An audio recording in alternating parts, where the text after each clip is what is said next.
O acidente lá na Cordilheira dos Andes, que aconteceu na década de 70, é bastante famoso e é bastante chocante, né? É uma história que já se transformou em filme anteriormente e agora chega com mais uma produção, mais uma adaptação daqueles fatos. A Sociedade da Neve, um filme que é uma coprodução entre Espanha e Estados Unidos, conta essa história baseada em um fato de uma maneira sensível, muitas vezes poética, filosófica e também impactante. E afinal de contas, que diabo de filme é esse?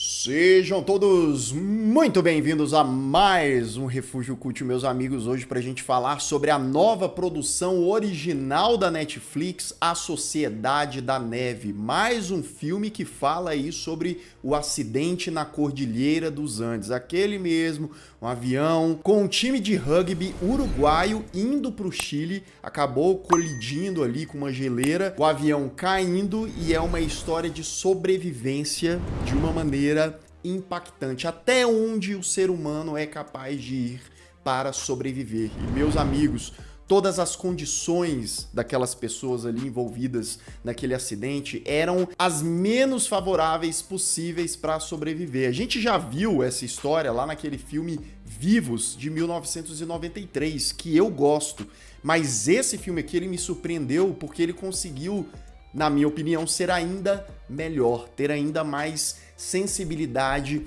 e vários aspectos do filme traz essa imersão naquele drama, naquela luta pela sobrevivência, no aspecto não só físico da sobrevivência, mas também psicológico, da degradação daqueles personagens.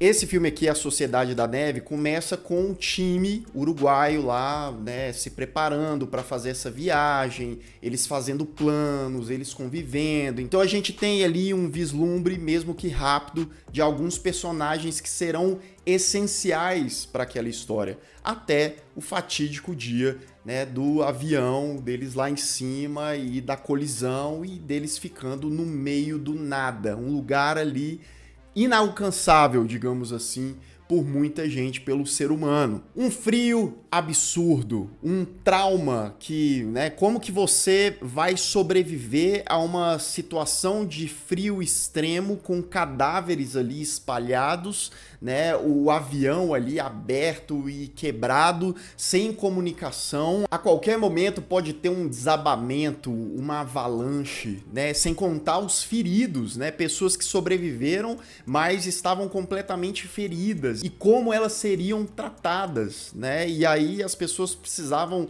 cuidar delas mesmas, cuidar dos outros, sem recurso nenhum. E a fome, os dias vão passando e a fome vai tomando conta. E quem conhece essa história sabe o que essas pessoas tiveram que fazer para sobreviver. Afinal, foram vários dias. Bem, então temos a nossa premissa, temos ali também uma narração em off do Numa, que é um dos sobreviventes da queda do avião. E essa narração em off ela é muito interessante, porque esse personagem, o Numa, ele vai trazendo insights, ele vai trazendo ali questionamentos ou então reflexões diante das situações que a gente está assistindo. E aí o filme ele toca em vários aspectos ali da moralidade, do que eles vão fazer, da própria existência, né?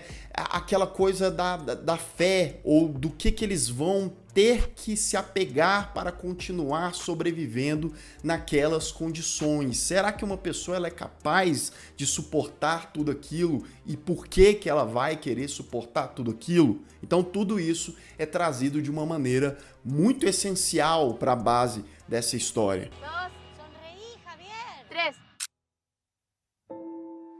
Falando em base, né, além de se inspirar, claro, na história real, o filme também se baseia no livro lançado por Pablo Viesse sobre o acidente. Então ele usa esse livro também como um norte ali para trazer essa perspectiva, para trazer ali diferentes situações que aconteceram, que foram descritas, né, e que eles reproduzem aqui. E a direção do Juan Antônio Baiana contempla todos esses momentos com muita eficiência, tá? A maneira como ele filma aqui ajuda muito a gente se envolver, se ligar e sentir o que aqueles personagens estão sentindo. Por exemplo, a própria cena do acidente, eu juro pra vocês, eu fiquei de boca aberta, tá? A execução dessa cena, a direção dessa cena, como ela acontece, a riqueza de detalhes ali, o impacto, gente machucando, gritando, quebrando perna, né, o avião estourando, tudo isso é mostrado de uma maneira que você acredita que você tá ali dentro do avião. E eu achei uma cena realmente claustrofóbica, não, eu acho que a palavra é trágica mesmo. E esse é só um dos momentos, né, extremamente convincentes e bem realizados, né? O diretor, ele faz um ótimo uso da ambientação, mostrando aquela vastidão branca de neve, as montanhas, né? Então você tem aquela coisa gigantesca do lado de fora, engolindo aquele pedacinho de avião que eles têm para sobreviver, para se abrigar, e de uma maneira mais claustrofóbica, intimista, com os personagens enfiados ali naquele pedaço de avião. Afinal, é a casa deles durante uns bons dias. A edição desse filme também, ela merece destaque, tá? Porque ela é capaz de ditar esse ritmo que, ok, existe uma contemplação, é necessário um pouco de paciência em alguns momentos, porque o diretor, o filme em si, ele não tem pressa em estabelecer aquelas situações, em estabelecer a relação dos personagens, né? São vários personagens ali, trazendo o drama de cada um em momentos diferentes, o que eles vão fazer para solucionar um novo problema que surge. Então é essencial aqui dar uma quietadinha na ansiedade, porque é necessário, tá? E é recompensador. Você se envolver naquela história, prestar atenção nos diálogos e, né, nas divagações dos personagens e na própria sobrevivência, é algo que enriquece essa experiência. O filme é bem sucedido em praticamente tudo que ele se propõe, tá? Desde a maquiagem dos feridos ali, dos rostos inchados e sangrando e tal, e congelado, né? Aquela coisa é muito perfeito. É muito real, assim como o empenho do elenco, que tá sensacional também. Por exemplo, o ator Enzo Vogrinsic, que faz o Numa, né? Que faz a narração e tal, ele manda muito bem e é um tipo de atuação minimalista mesmo em uma situação que pede desespero, mas você sabe que aquele cara tá sofrendo, que ele tá ali se segurando para não desabar, porque ele precisa sustentar até o fim, como todos os outros que estão ali. E o que esse ator parece o Aidan Driver, em vários momentos ali eu falei, rapaz, é primo do Aidan.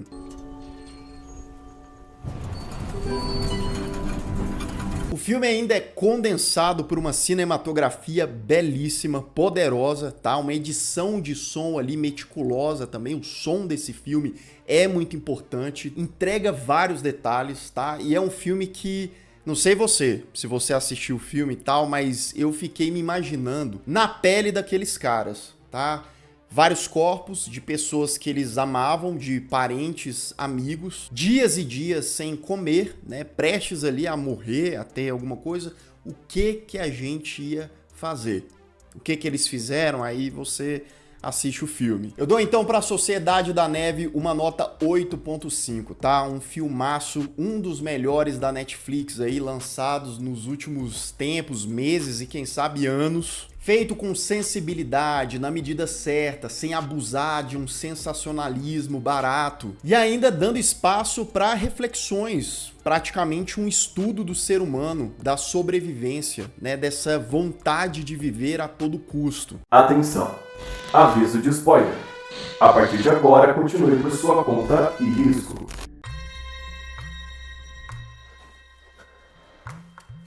Bem, o tempo tá passando, né? Durante a noite é um momento muito complicado porque fica ainda mais frio e dos 29 que sobreviveram à queda, vários passam a morrer. Eles vão morrendo, já estão lá, sei lá, 6 dias sem comer. De vez em quando passa aviões de longe, eles acham, né? Isso fica até triste pra caramba, porque eles pensam assim, não, viram a gente, claro, viram a gente. Mas, ó, passa horas, dias, semanas e ninguém aparece pro resgate. Nisso, os caras começam a comer coisinha, porque não tem comida mais, acabou. Né? Tem um cara que ele arranca uma casquinha de machucado e come.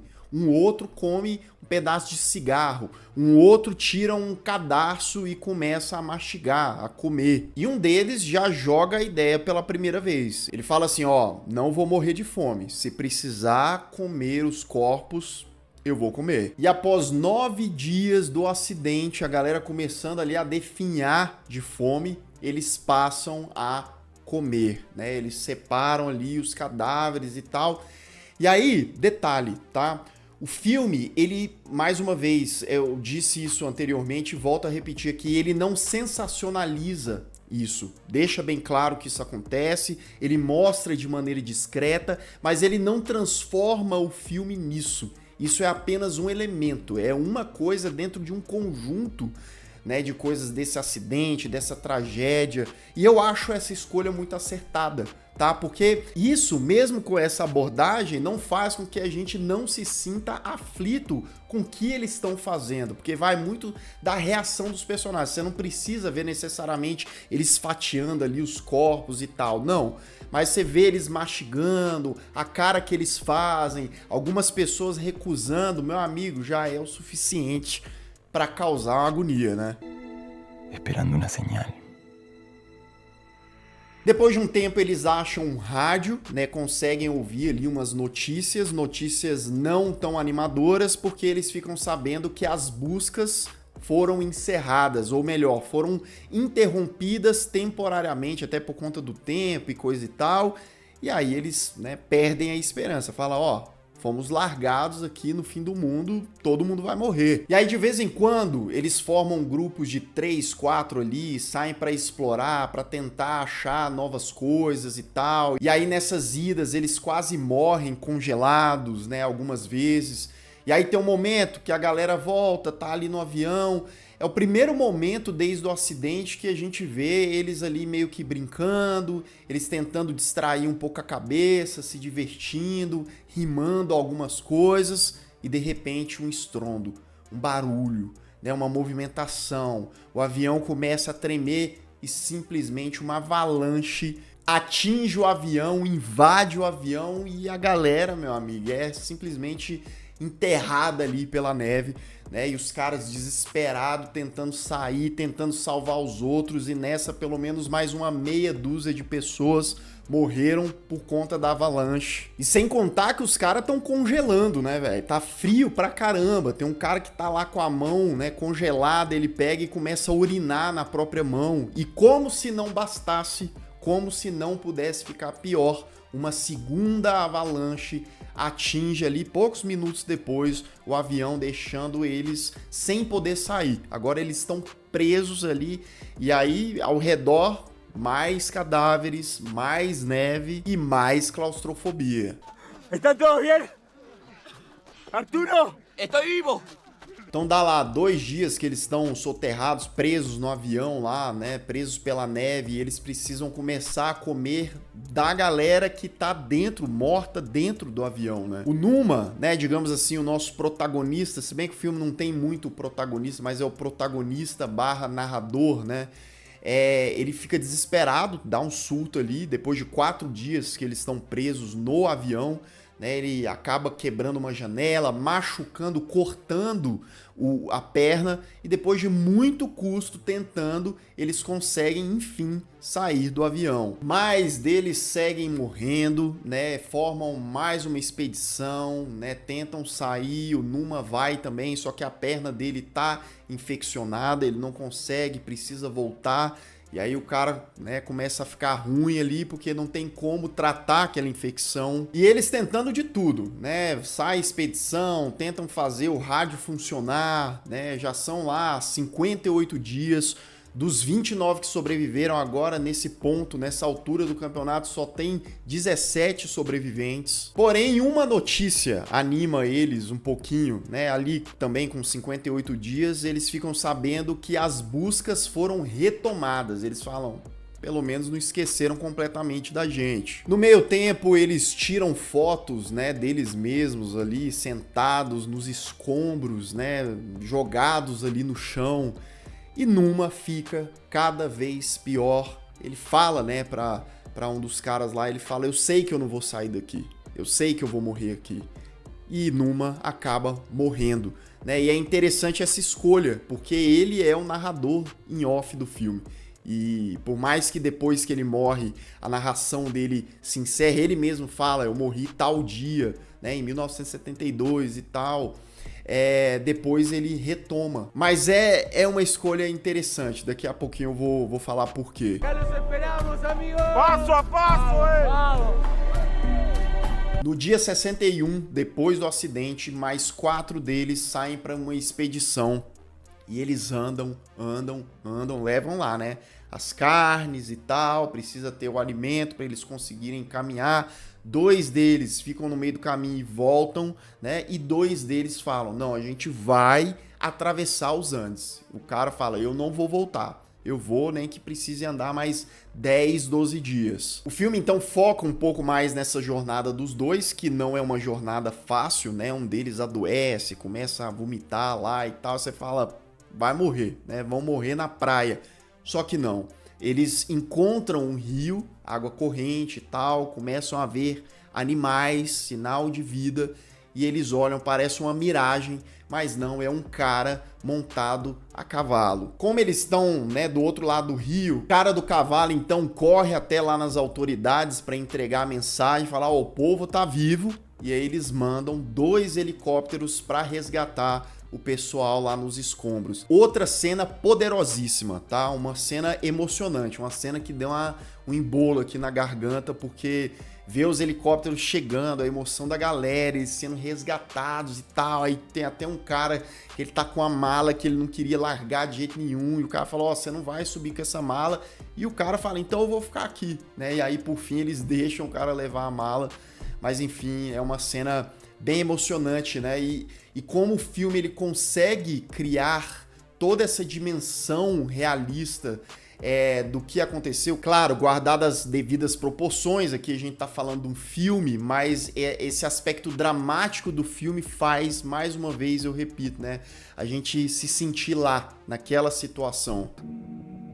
16 sobrevivientes regresaron de los Andes. 72 dias se passaram, apenas 16 sobreviventes restaram. Eles se encontram com as famílias, namoradas, filhos, filhas, pais. A mãe de um lá fala, isso é um milagre, né? E aí o cara fala um milagre, né? Em perspectiva, porque pra mãe foi um milagre o filho ter sobrevivido depois daquilo tudo, mas eles tendo passado aquilo ali. E aí o filme mostra depois, né? Como eles foram tratados lá no hospital, tomando banho, não sei o quê. E a galera magra, os atores extremamente magros mesmo, né? E aí a narração do Numa, que já morreu, volta pro filme dizendo, né, que ali eles não se sentiam heróis, por mais que eles estavam sendo tratados como heróis, né, eles se sentiam também até mortos, ou pelo menos uma parte deles morreram naquele acidente, com todas aquelas pessoas, todos aqueles companheiros que foram embora, né?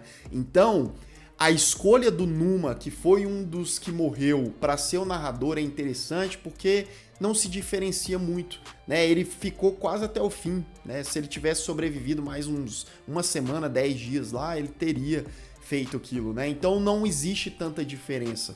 Aqueles estavam lá, mas eles estariam marcados por aquilo pro resto da vida. A última cena também é bem bonita, né? Deles todos ali nas macas, mais juntos, né?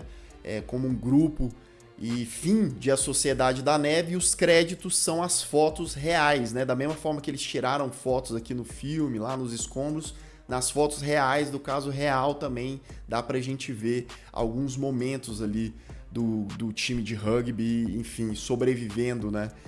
É isso, né? É uma história trágica, porque morreu muita gente, mas se a gente parar para pensar o que essa galera passou, o que eles precisaram fazer, né?